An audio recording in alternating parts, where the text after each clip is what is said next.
কোটা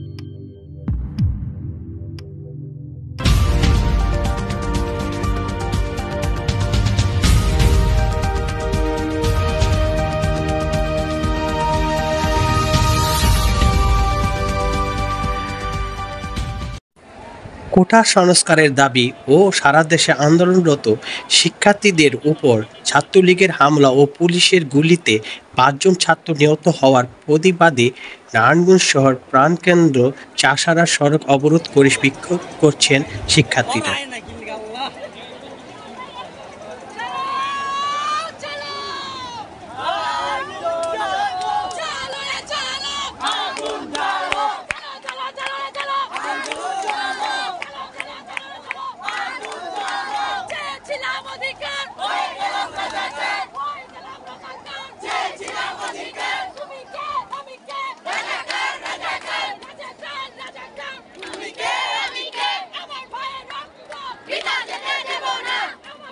এটা একটু শুরু